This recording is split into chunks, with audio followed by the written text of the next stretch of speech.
તો બોટાદ શહેર વિકાસના દાવાઓ વચ્ચે એક વિસ્તાર એવો પણ છે જ્યાં લોકો આજે પણ મૂળભૂત સુવિધાઓ માટે સંઘર્ષ કરી રહ્યા છે।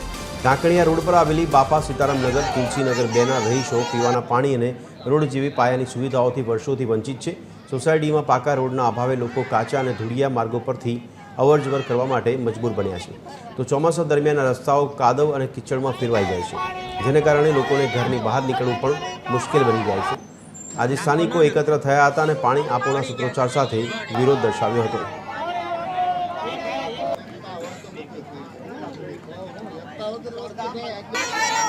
10 વર્ષ થઈ ગયા, રોજ લલચાવે છે। આજ પાણી આવે, કાલ આવે, નળના ઠૂઠા લગાડીને 2 વર્ષથી મૂકી દીધા છે, પણ પાણી આવતું નથી। અમે 8 દીએ 400 રૂપિયાનો ટાંકો નખાવી અને પાણી પીવી છીએ। એ પાણી નથી સારું આવતું, છોકરા માંદા પડે, બધુંય થાય છે। વોર્ડ નંબર 8 ખાતે ઢાંકણિયા રોડ, બાપા સીતારામ નગર અને માધવ પાર્ક અને રાધેકૃષ્ણમાં જે પાણીની સમસ્યા, ટાંકીનું કામ અમારે 6-7 મહિનાથી પૂર્ણ થઈ ગયું છે। તો અત્યારે અમારે GDC ગાંધીનગરની મંજૂરીની કામગીરી અને આ કામ પ્રગતિ ઉપર છે અને અવારનવાર લેખિત અને મૌખિક રજૂઆત કરેલી છે। અને આ વિસ્તારને વધારેમાં વધારે જલ્દી પાણી મળે એવી અમે નગરપાલિકા અને વોર્ડ નંબર 8ના તમામ નગરપાલિકાના સભ્યો એમાં તત્પર છે।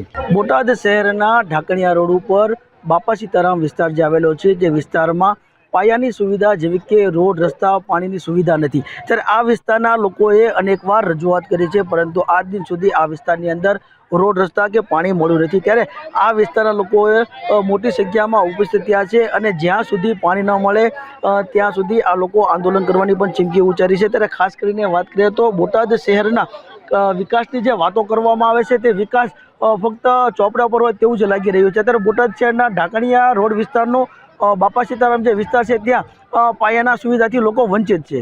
ગજેન્દ્ર ખાચર, TV 13 બોટાદ।